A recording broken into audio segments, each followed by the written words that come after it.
I'm glad you brought up Peppermint Patty. It is my assumption that Peppermint Patty and Marcy wound up coming out of the closet in later years in their life. Have you ever considered that notion? Well, it's taken me 20 years to think about it, but now, people are talking about Sparky and the diversity that he wrote about, and of course, then I think Peppermint Patty is part of it. And I would have no idea whether he simply saw other people. He had a cousin, Pat, who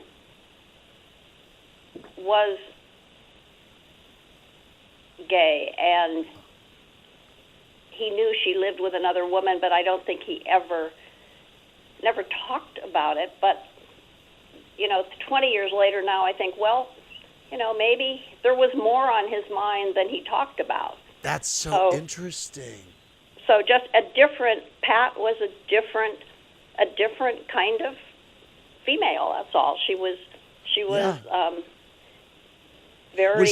Was she kind of a tomboy like Peppermint Patty? She was a tomboy, and she was very sort of stern in her opinions, and she was a teacher all her life. So I think that it invades your world, or it seeps into your world, and you put it out on the comic page because that's what you draw about. Did you ever, when he was alive, make the connection between Pat and Peppermint Patty? Only a little bit.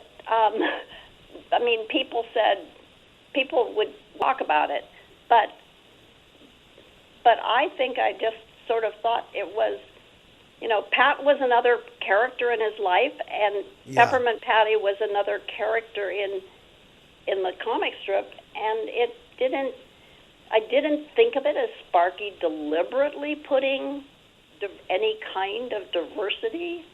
Just everybody is different, and all of his characters are different and have different quirks, but he got to love the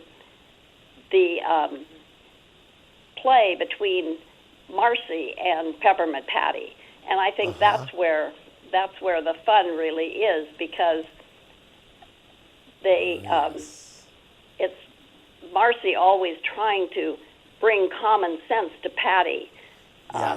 More than anything else, she's the voice of reason. Listen to this, you'll learn something. And then Peppermint Patty says, "How can I learn something from a bunch of musical notes?" Right.